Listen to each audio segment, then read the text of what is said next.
Station 51, engine 27, engine 32, truck 105.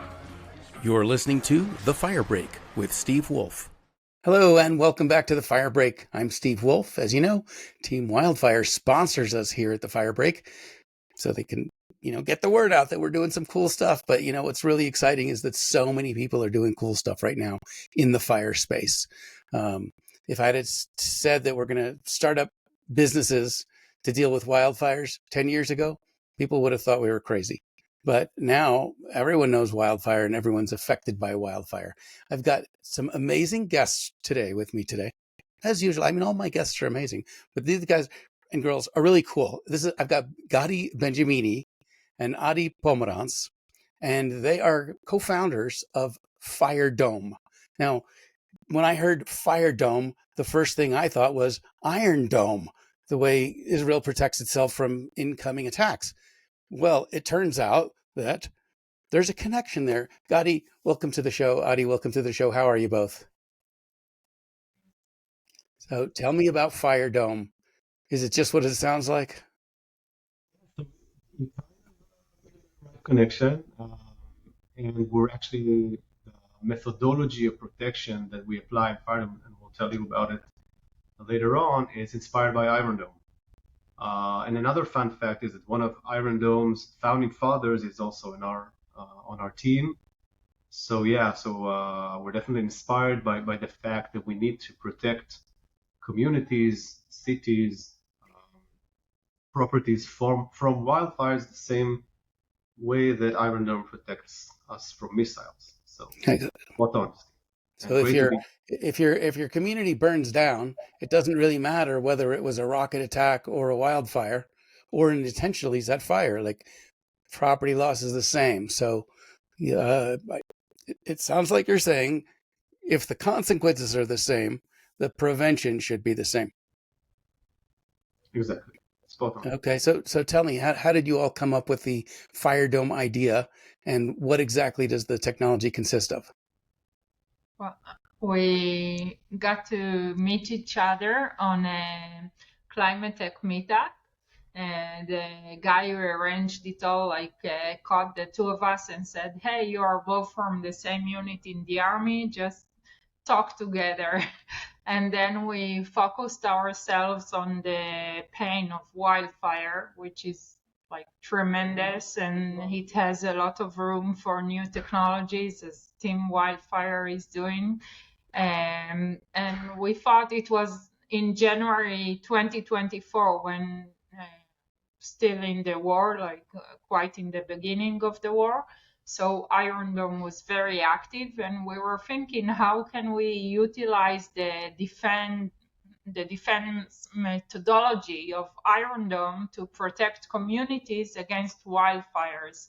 And then we started speaking with many firefighters, mainly from the US, to understand their methodology, how they protect communities from wildfires, and what is the pain points of, for example, the spot fire, ember driven spot fires, and the wind and everything. And then we gathered layer by layer multiple layers of defense using the same concept as Iron Dome, but of course different technology, because we're not using any explosives. It's all mechanical and electric.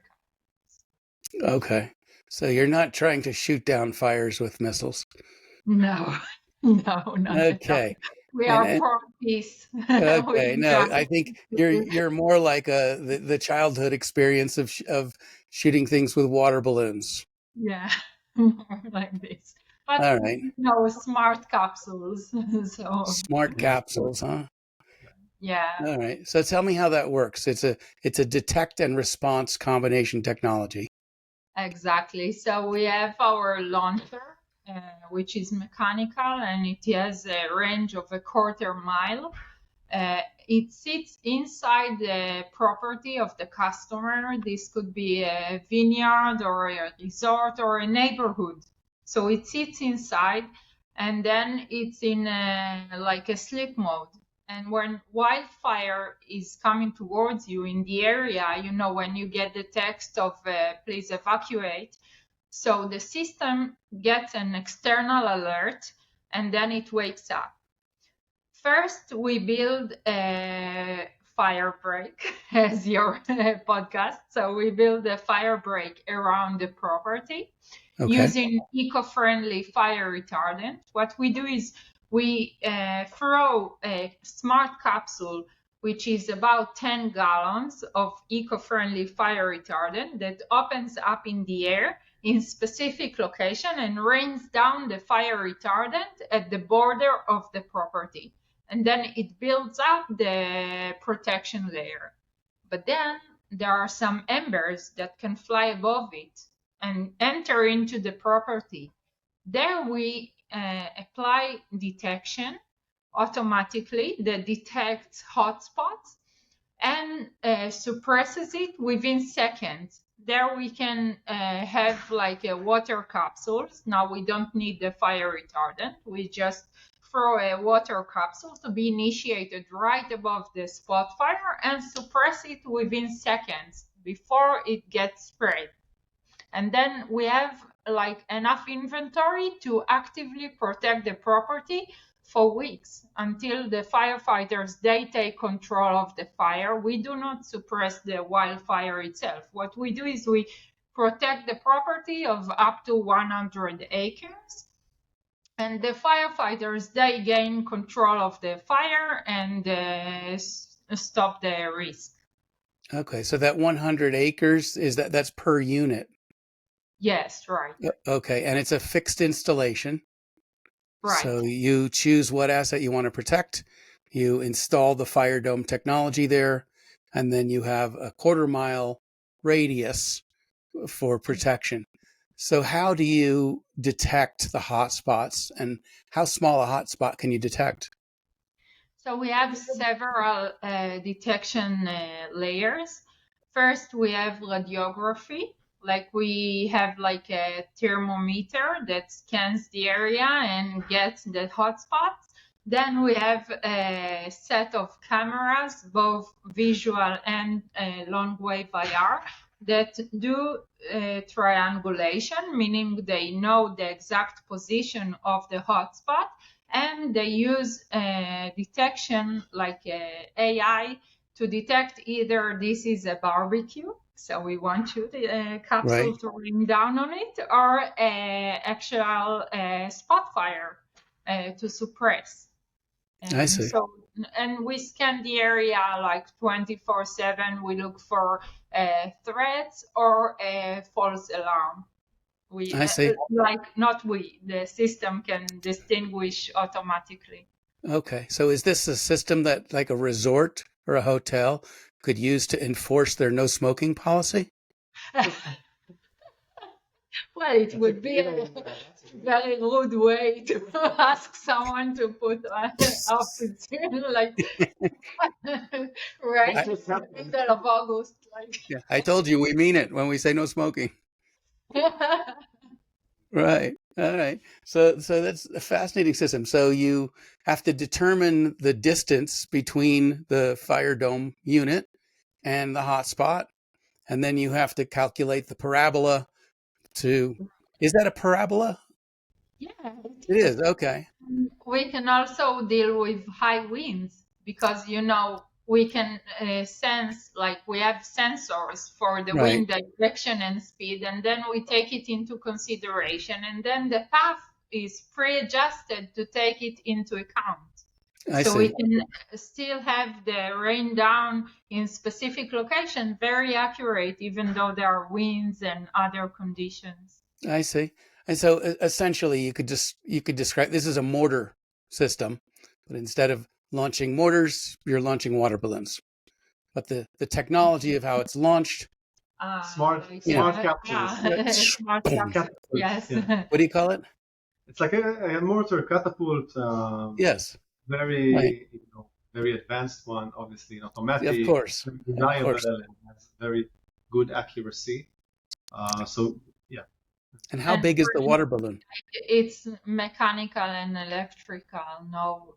No, like dangerous materials, no toxic materials. No PFAS or anything. Not in the fire retardant and not in the system itself. Like we're very concerned about the environment, and this is super critical for us.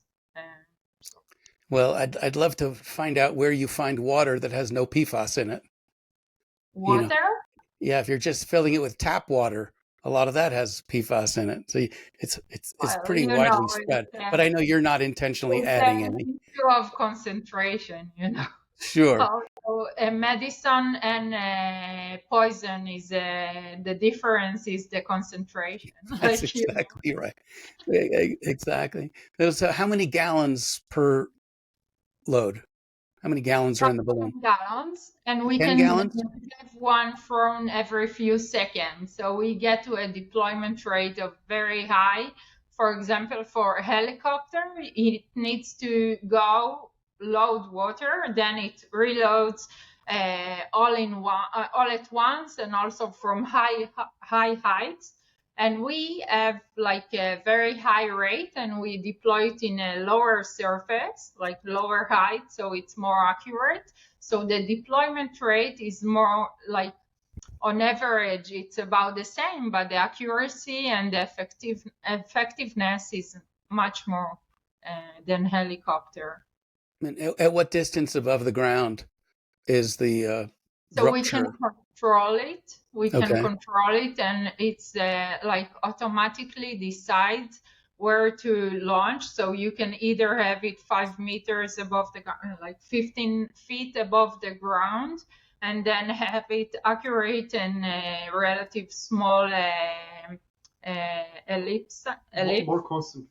Yeah, like more concentrate, or you can have it like 30 meters. It's about 100 feet above the ground, and to have it. I speak metric. It's okay. Okay. Thanks. It's much easier. Yes, it depends on the vegetation level that you have, the density of the vegetation, and we can adjust as it is. Like the system pre-adjusts it, like upfront. You have the customer side, so you have the calculated pre-definition of the area. Then the AI algorithm, it gets like which concentration should have in either area depending on the vegetation. And we are using also the recommendation of the firefighters, like, coverage level number 4 gallons per 100 square feet. So we can play with it and pre-adjust it. So in real time, like we're using also simulation to know where to apply and what to apply and at what rate and what priority. And then finally, in real event, there is an AI algorithm that is based on methodology of firefighters.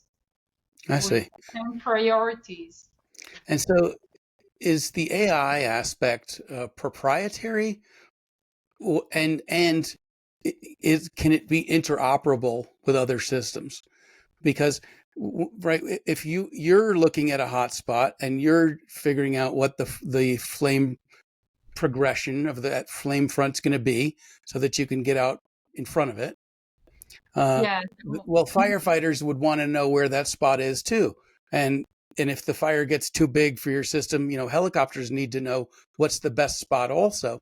And it seems like right now, everyone who attacks the fire has to figure it out for themselves. But if oh, sorry. I was just going to say, if you've already figured out where the flame is moving, is there a way to communicate that to other responding assets and agencies? So, of course, we would like to collaborate with, there is no silver bullet. We need everyone on board, on the same page. So what we would like to do is to have the local emergency team well aware of FireDome and well trained of FireDome, and also can gain remote control of the FireDome system in their area. And then they can also take advantage of the system itself for protection in general. and we also can share the data. Share the data and to let them know, we have here spot fires, but now they are suppressed. So we already have simulation that we can share, and then it like says which hotspot, either a false alarm or true fire, then how fast we suppress it. With how many, smart capsules, and how we detect it, what's the temperature, everything. So we are eager to collaborate with everyone, basically. So you want to add just one more sentence? You spoke about interoperability. I think it's a key feature for us, both with the firefighters, as Adi mentioned, and also with other companies that provide data on detection at the wildland, because we're not doing that. We're detecting the fires inside the property that we're protecting. We rely on the external data that comes from other companies that do the detection and data collection in the wildland to our system. Then we will do the analysis of, is the fire close? And if it's close, is it coming towards us? And we need to start applying the defensive barriers that I did describe. So interoperability is key, and I think for the fire tech community as a whole, it's a key. Yeah, no, it's a huge challenge, because right, we might all be on the same page, but I'm reading it from left to right. You're reading it from right to left, right? Hebrew, it's actually from right to left. So that's a very good example. Right. So, but yeah, so I think it's a challenge in the industry to develop common computer language for data sharing. So your system might be taking data from, let's say, Aurora Tech, from the satellites, right? And they're mapping a progression towards you. And then that data has to be ingested by FireDome. And then if FireDome determines whether a fire break needs to be broadcast and deployed, and then once you're inside the loop, inside that circle of trust, then that's when your system takes over and you do your own triangulation. Is that right? Yeah, and we deliver the data to whoever needs it, because we also know the microclimate in our property, which is not something you have during a wildfire event. You have the different stations, the weather stations that are spread out in the county, but we can deliver the microclimate at specific places, and I'm sure it's valuable data for fire service, the local county, and other individuals. So I see. It's a back and so forth. you have some early deployments right now in the U.S. I understand you're at a vineyard. Is that right? So we're aiming to do the early deployments during next year. Okay. In California.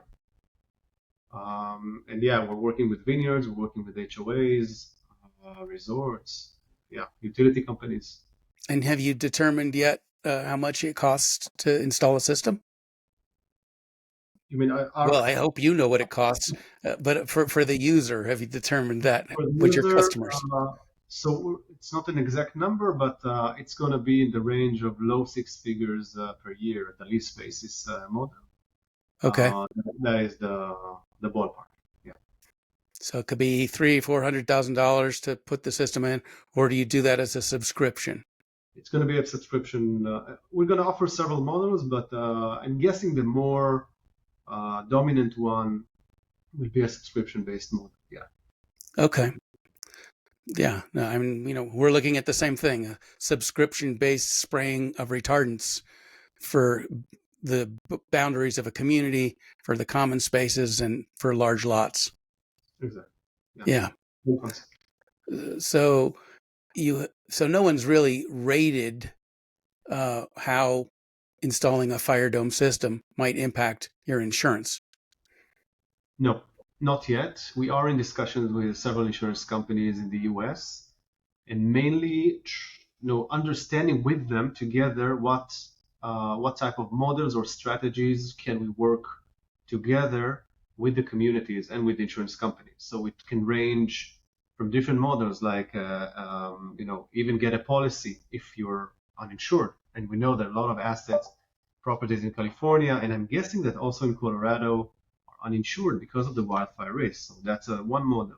The other model can be get some sort of discount if you install the system.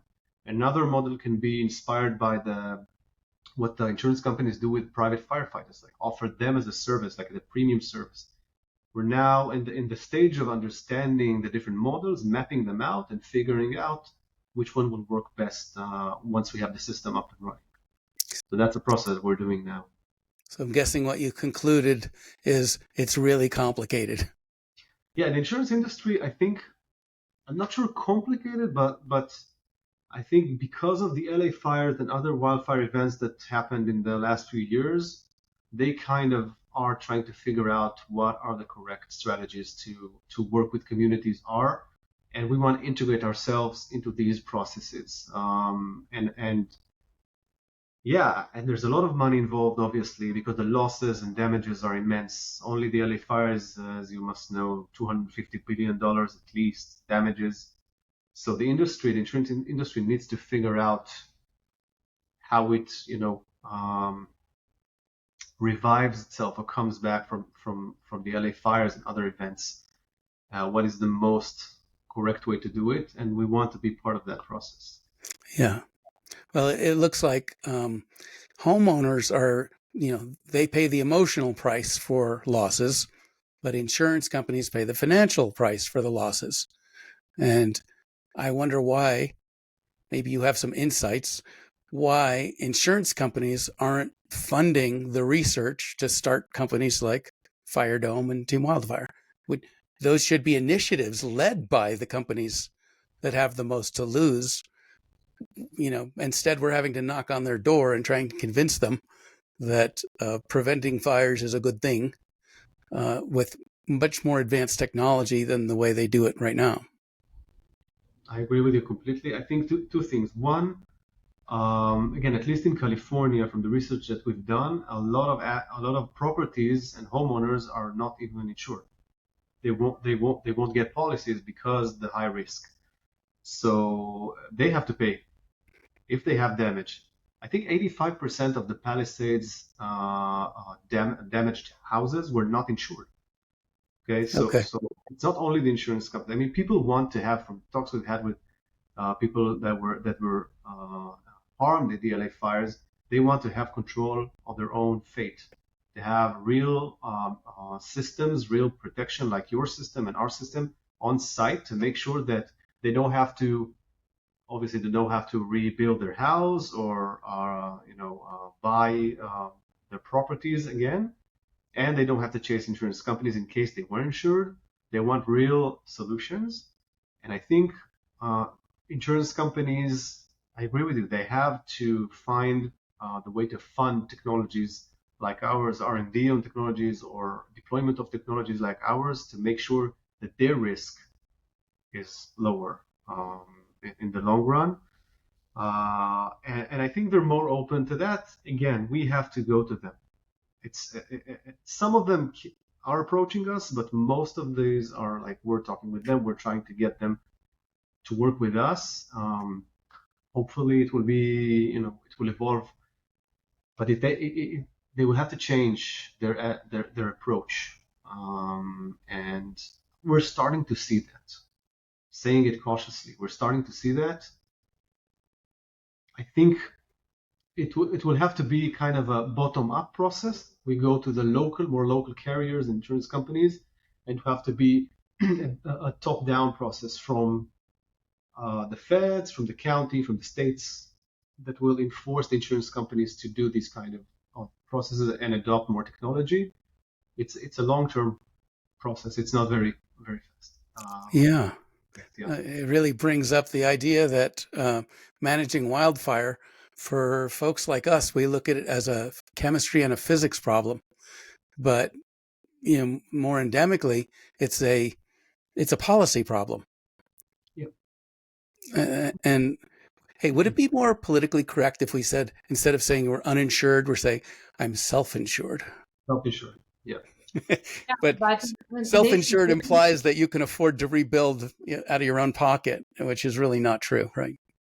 But this actually brings me to think about our motto, like we have it on the shirt. Just a second. No. It's like Reclaim tomorrow. reclaim tomorrow. I So love that. you will take control of your tomorrow to your own hands. So if you are self-insured, but you have FireDome system or a Team Wildfire to protect your house, then or both, then Hopefully you both, right? you gain control of your own future. And so I think this is the best solution for homeowners and neighborhoods and business owners who are in the WUI or in prone areas. Yeah, I wish that reclaiming my future was as simple as preventing wildfires around my house. There's a lot more to the future than that, right? But But it's yeah, an important part. yeah, that is a very important part. So, what do you envision? Let's say in a winery,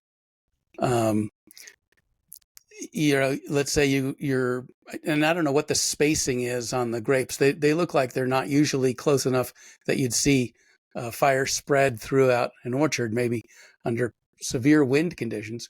But smoke is really what kills the harvest each year when the fires come through. They have the smoke taint.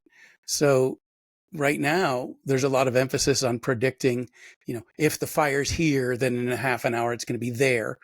But we probably also want to start looking at if there's fire, in some given faraway spot, it's going to be generating smoke that could come damage both your health and your agricultural products. So are we looking at smoke movement?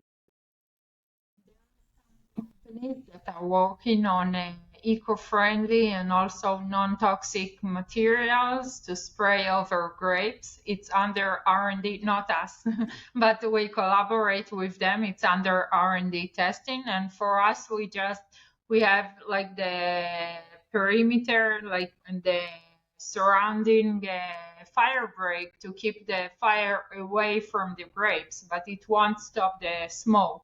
So we can have like the water or until, they invent maybe another pivot, like the next startup maybe. But Yeah. for now, we collaborate with other chemical companies that are using naturally based salts that are working on like formulations for defending grapes.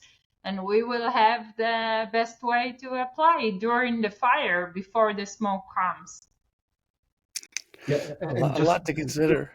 On that, just one more sentence. I think that a winery, vineyard owner would prefer to lose 1 year of crop than the whole vineyard or winery Absolutely. years to replenish the soil and everything.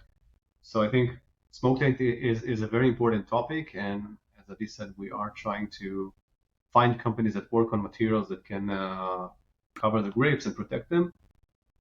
But just remember what's the next step.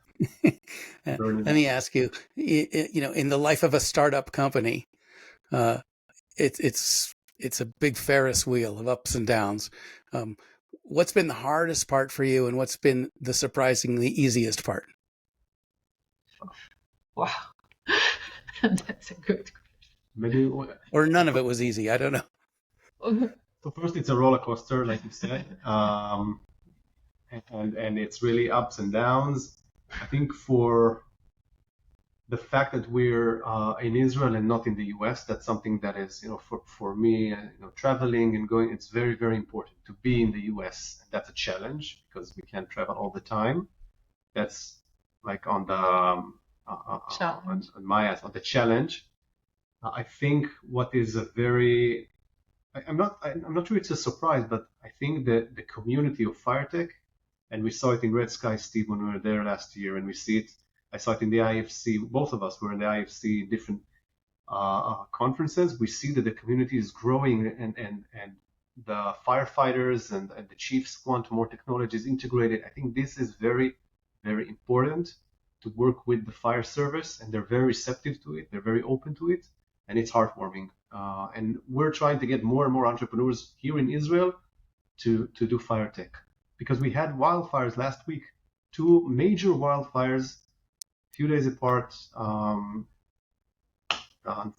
Fortunately, no one was killed, but I think about 5,000 acres were burned, maybe even more. So it's something that we need to bring in more people to do. And of course, we're seeing fire used as a weapon now. But the question that I asked you is like very, it's individual. So Adi, what would be your answer to the same question? So what was easy? What was surprisingly easy? What was really hard? Yeah, so the good surprise, I totally relate to what Gadi is saying. Last year, I presented our startup in TSI Summit in 2024. So I had 5 minutes to introduce FireDome and to have the real video of the proof of concept, the first proof of concept that we ever did. And there I was surprised from the community, like it was 400 fire chiefs, and I'm just Israeli woman coming there to talk about FireDome. So, and they were amazing, like they were so supportive, and I had an amazing conversation with many fire tech experts and fire chiefs, and I've learned so much. And also I learned a lot from your podcast. Even before we raised money, like I listened to your podcast and I'm a huge fan. So I'm amazed about the community and the people, like the fire tech community. It's amazing. And for me, well, it's a personal challenge. So I'm a mother to two daughters, 12 and 10 years old. And so one day I had an experiment in the field, and like I thought I had it all gathered around, everything is okay. And then they called from school and they said no one picked us up. So I said, no, I said the babysitter. Look for her, go outside, look for the babysitter. And they're calling me back, Mom, the babysitter is not here. No way. And then I said the babysitter for tomorrow. So I had two daughters, no phone, no nothing. I'm far away in a field experiment. And then I just called them, like it's like a Uber to take them somewhere to a cinema, film, whatever, to order their lunch for them. Yeah, so this was like, that's funny. I felt like a really was mother, and this is like juggling between work and life and being like a co-founder, CTO of a startup in an early stage, but also a mother, which is like her head is somewhere else. So yeah, it feels like parenting skills you're always in the early stages. Yeah. Like just when you learn to get this part right, they get older, and then now you need a whole new skill set, right? Yeah. Every year you have to. Yeah. Yeah, I raised 3 boys. Oh, wow. I'm familiar only with girls. Okay. I hear that's very different.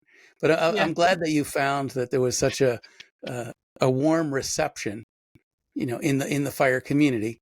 Not everyone cares about everything, but it's nice if you can find the people who care about what you care about. Right.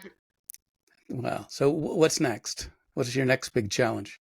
Well, I guess going from 0 to 1, right? And getting that paying customer.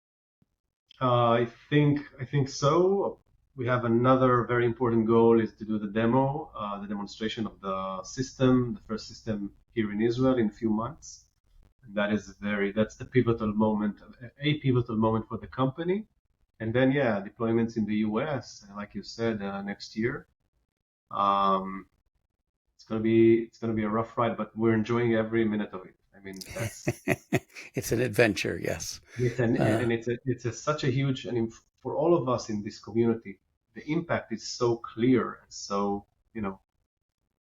so important, and we're going straight to that.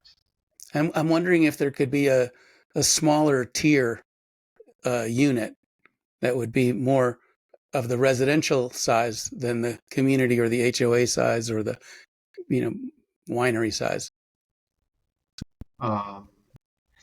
for the HOAs. You know, Oh let's yeah, say let's say I just a little 5-acre or 1-acre house, something we mounted on the roof that could do the same thing. Would it be cost prohibitive to design a smaller system? that's a good question. I don't know. I think obviously it's feasible to do, but it's a kind of a very different thing than what we're doing now. I'm not sure that if we scale down the system, it will scale down the price accordingly or the cost accordingly. Okay. But it's something that we're definitely thinking about. Another like takeoff for the system, feedback that came from the firefighters mainly is to do a mobile system. A mobile version. A Yes. mobile version, yeah, to mount on the fire trucks, and then get them, help them to reach out farther and do like remote locations that are hard for them to get to with the truck itself. So this is also something that we're thinking about doing in the future. That's a great For idea. now, we're laser focused on the stationary unit that we described, that they described here, and want to get the product to the market as fast as possible because the need is evident. And you talked about the importance of, getting a foothold in the United States. And I know my friend Seth Shallett, is a big fan and hopefully being very helpful. It looks like he is to getting you established here. But what about outside the U.S.? Are you looking at the market in Australia or Canada or South America, Europe? So yeah, these are great options to evolve in the future geographically. By the way, South Korea and Japan also suffered fires in the last few weeks. We got a lot of inbounds from South Korea in the last couple of weeks. But I think for us as a startup, we need to be focused. We need to be focused on the US market and specific states in the US because the US market is enormous.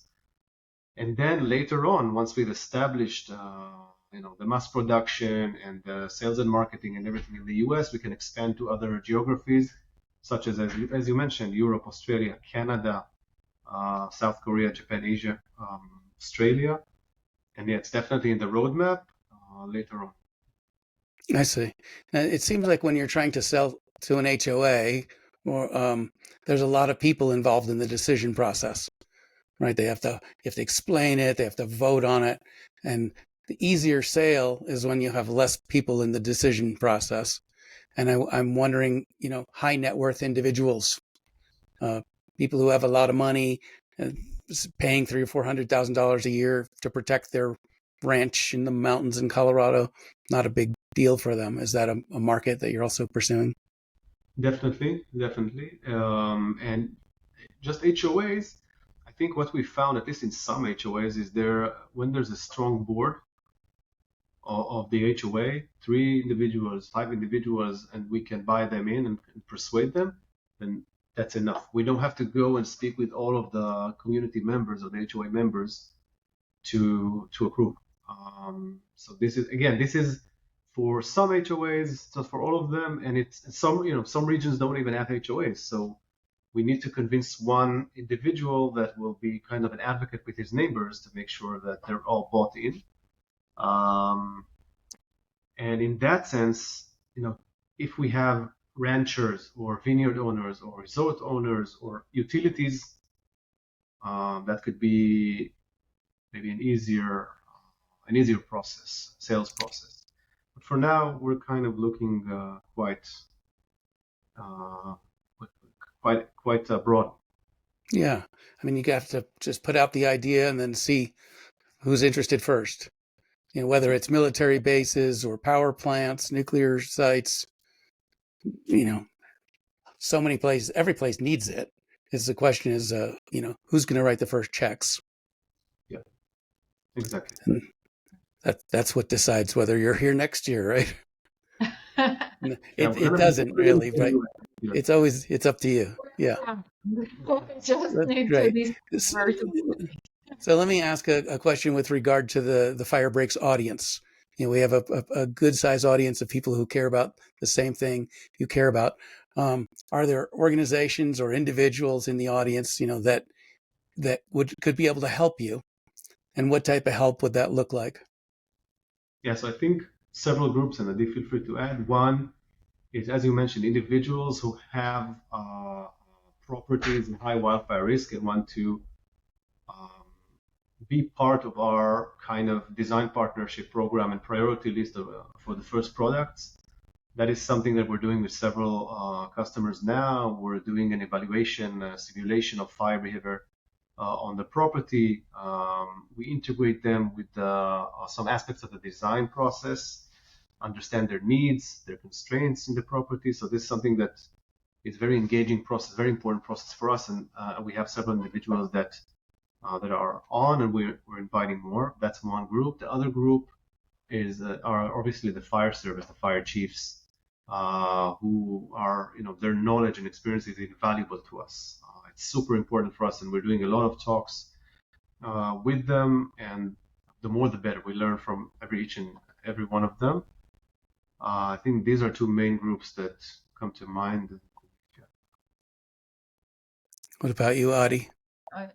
I think like whoever wants to learn more and to like hear more about the product and how can we integrate with their property, I think they are more than welcome to contact us, and we'll be happy. And also other companies of fire tech companies, we're always happy to collaborate, and we really believe there is no silver bullet. We must stay together and strong and to help each other. And I feel this, like I've learned so much from other people, just with Coldrich from LinkedIn, you as well.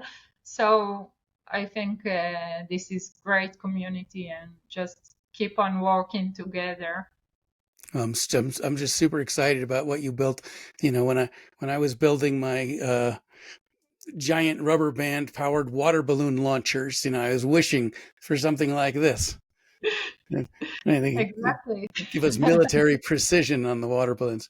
Well, I'm super excited about what you're doing. If folks want to get in touch with you, what's the best way to reach you? Email. We have a website. We can. Let me know. You can say the name of the website if you want to. Okay, so it's fire-dome.com. Yeah, there's a contact us there button, so you can contact us. Wonderful. And talk and chat, and we'd love to connect. It's fascinating work and super nice people. So if you're thinking about working with FireDome or just want to learn more about it, I encourage you to reach out to Gadi Benjamini or Adi Pomerantz. They're probably awake 24/7, right? Because that's the life of the startup.